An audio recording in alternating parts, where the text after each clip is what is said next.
one of the next items up for us to discuss is connected to our book that we published not too long ago, brother, called the Take Back the Star. As part of the Take Back the Star campaign, there's a portion of Oregon that wishes to secede from, or I should say, leave Oregon and join Idaho. So they're not looking to create their own state. They're not looking to become part of anything. Um, but Which they it should. is. That's what they But should do, because there's right, plenty of precedent for that. right. So we know that they, it has to go through the Oregon, the Oregon Assembly, and it also has to go through the U.S. Congress. So it's probably not something that's going to happen within the next 2 years. But they have 5 counties that are lined up on this. These 5 counties are set to, they've passed non-binding resolutions, and there's a handful of other counties that are on board. Now, the congressional seats up, there's 2 congressional seats that make up this area of Oregon that would wish to break away over, because it's not just the 5 counties, there's several more counties that are in the process of moving towards this. So you're looking at Greater Idaho, as you see on the map. This is something that could be substantially make Idaho substantially larger, and according to the reading, it would be the 3rd largest state landmass wise within the union. But it would also be, they're looking also to try to take some pieces away from California, which we know is not going to happen. But John, there is a 3rd avenue which they can take, which we've talked about in our book. The 3rd avenue would involve not just going with the resolutions, but also, now that they have a political will and they're starting to build a political will, they should call a convention. Now there is precedence for this in West Virginia, when the Virginia legislature violated the Constitution. The Virginia legislature then no longer became the binding government of Virginia. At which point, when the Wheeling Convention came together and subsequently moved towards, with I think it was like 2 other conventions after that, subsequently moved towards statehood, they did it without the former legislature, but because they were no longer acting within the Constitution.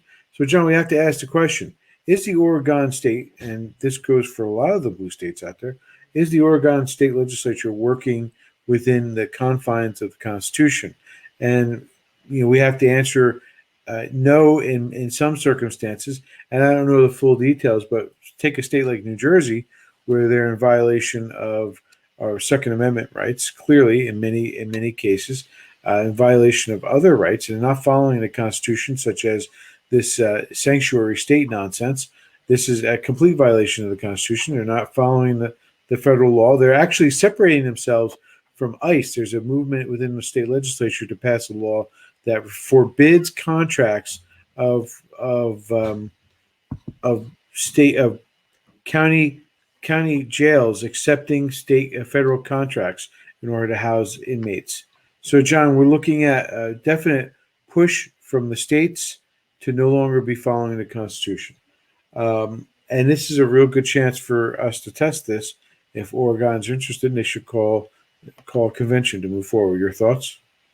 From right after, when it became from the founding fathers, when it became obvious that they were going to have parties, Jefferson and Madison laid out the legal argument at that time there was the Federalists, and then there was the New Jeffersonian Madison Party that were froze out of the elections. They laid the legal framework for separating from the United States, and that's part of the problem with the Civil War, was that the legal argument for it is better than the legal argument for a union. Of course, because America is about self-rule and self-determination, and so at core, that's the American.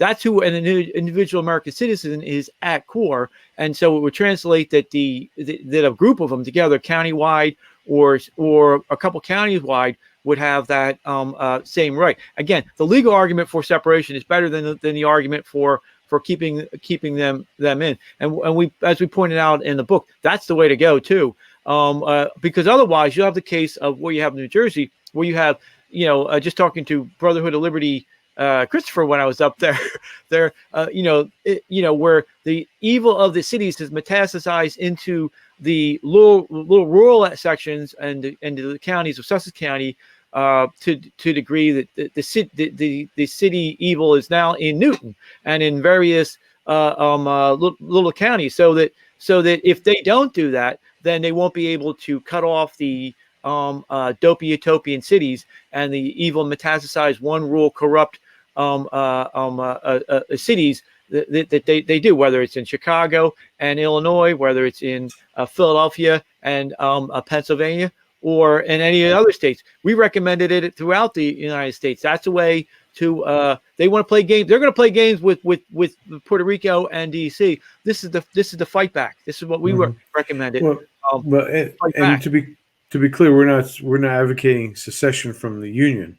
We're advocating, breaking and forming your own state, or joining a state that fits your area's liking. But I didn't mean. But the legal arguments for that are better than the legal arguments to keep them in. Basically, we are a system built on counties, and so if a few counties want to create a state, as you know, the precedent of West Virginia, that's how we got the state of West Virginia. And now it looks like we need a state of Central Virginia and Eastern Virginia, and throughout all the states. Yeah, somebody said that one response that we got on this was that it was going to break up the country, and that's just something that would cause it to break into smaller sections. And I disagree vehemently. I think that it'll bring us together, because then the people who are parts of this state will feel as if they have a say in how their state is run. Whereas today, the parts that are not part of the city, the blue dopey utopia, have virtually no say on how our states run, which is why we still have masks being worn everywhere that's a public facility in the state of New Jersey, whereas the CDC has said not need it. Not that I agree with the CDC on everything, but if the federal government has already dropped it, why hasn't the state? Because a tyrannical governor thinks that it's perfectly okay to sit there and mandate it and continue to mandate, because his science backs it up, whatever that means. And so, that's exactly the problem that we're having right now. And these guys aren't connected to their local communities, John. They're connected to the city communities. Why do the idiots in Newark and who have failed completely, and Trenton, who have failed completely to take care of those areas, think they can tell Sussex County and Newton how to live their lives? Why do they think that's a good idea? Well, and again, we'll take it into broader. Why do the people in Salem or in Portland think they can tell the rest of Oregon how to run their state? Because these people, and articles that I have that I got together for this, they all point to, outside of the Epic Times here, they all make it seem like, they're just a bunch of rural hicks. They don't know what they're doing. They're so unpopulated. They're smaller, but you know what, John? They got 2 congressional seats, and there's 5 congressional seats in the entire state. So they do have, 2/5.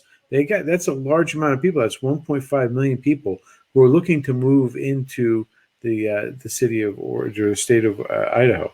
So this is a pretty big deal. I think this is going to be something on the horizon, especially in 2022 when Republicans take back the House and the Senate. I think that's going to be a big deal, brother.